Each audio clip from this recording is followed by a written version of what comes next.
Real talk po tayo ngayon na paano malalaman kung malapit ng pumanaw o mamatay ang isang tao. Pasensya na sa topic ko pero very important. Una-una, sabihin ko lang, hindi to 100%. Pero oras na makita nyo itong siyam na senyales, ibig sabihin, baka in a few years or in a few months, pwedeng pumanaw yung tao. Hindi to katulad ng unang ginawa kong video, yung 1 week to go, yung hinihingal, namumutla na, hindi po to. Ito yung a few years bago mangyari, a few months, may sign na tagilid na yung buhay. So, napakahalaga to sa pamilya kasi kailangan ayusin nila yung mga gamit, kung may lupa man, may ari-arian man. Kasi oras na pumanaw isang tao nang hindi ready, ang laking sakit ng ulo, away at gastos sa pamilya.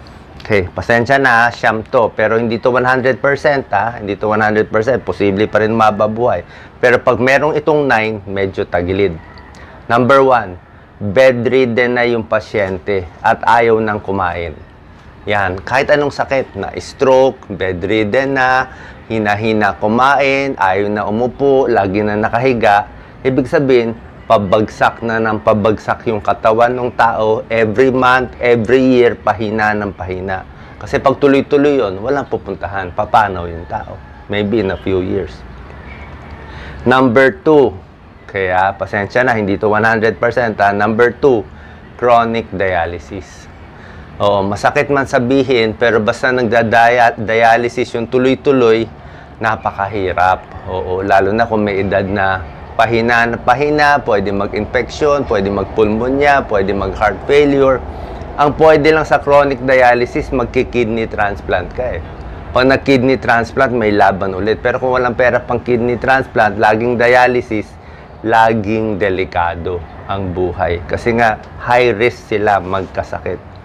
Number 3, laging na-ICU. Laging in and out sa ospital. Alam mo na, na-ICU na eh.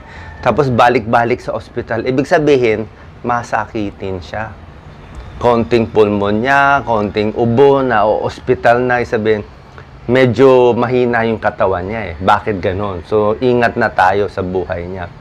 Number 4, may cancer na late stage, stage 3, stage 4. Alam ko may gumagaling pa, may nagiging cancer-free, pero pag stage 3, stage 4 na, medyo kahit papano, mahirap na eh. Yung cancer na bumalik, yung may cancer dati, tapos nag-recur siya, mag-iingat din tayo. Number 5, yung naka-oxygen na lagi. Kung hindi na matanggal sa oxygen, pag tinatanggal yung oxygen, bumabagsak yung pulse oximeter, yung saturation, kailangan lagi na naka-oxygen. Sino to? COPD, emphysema, naninigarilyo, may sira na yung baga. So, pag lagi ng tali sa oxygen, mahirap po yun. Diba? Medyo delikado ang buhay. Hindi ko sinasabi na hindi na mabubuhay. Pwede pa siya mabuhay 5 years, 10 years, kung maingat, kung todo bantay ng nurse. Number 6, nag-suicide attempt.